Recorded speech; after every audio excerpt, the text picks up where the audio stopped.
हमें old testament की कौन-कौन सी आज्ञाओं को मानना है?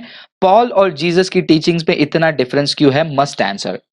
ओके, सो पहला क्वेश्चन, हर बार मैंने अपने लाइव प्रोग्राम में बताया है कि पुराने नियम में जितने भी नियम है, 613 नियम है। Old testament consist of 613 law.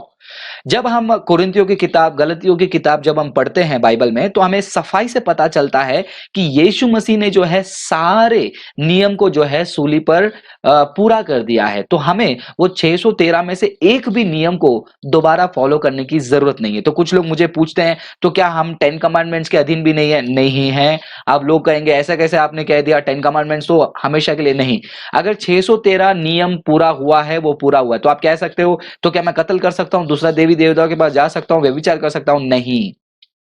पिछले लाइव प्रोग्राम में मैंने आपको सफाई से बताया था कि हम नए नियम के नया वाचा में हैं, और नए नियम के नए वाचा में हम यीशु मसीह के रॉयल कमांड्स में हैं।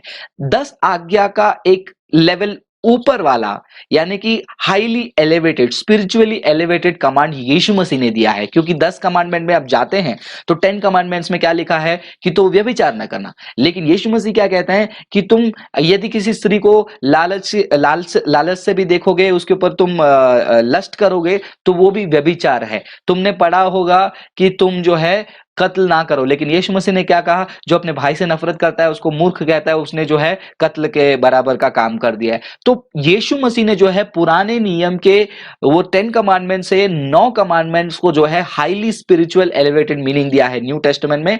अगर आप उसको डिटेल से पढ़ेंगे तो आपको पता चलेगा। लेकिन एक भी बार चौथा कमांडमेंट को यीशु मसीह ने ना एलिवेट किया है, ना कहा है कि फॉलो करना है, जो कि सैबत है। तो कोई भी ऐसा कमांडमेंट नहीं है जो हमें पुराने नियम का अभी फॉलो करना है। और याकूब की किताब में हम पढ़ते हैं, यदि याकूब की किताब में आई थिंक सो, यदि एक आज्ञा भी तोड़ दें तो हम सारे आज्ञा के तोड़ने के जो है पात्र बन जाएंगे। तो यदि आप एक आज्ञा फॉलो कर रहे हो तो आपको बाकी 612 आज्ञा भी फॉलो करना है।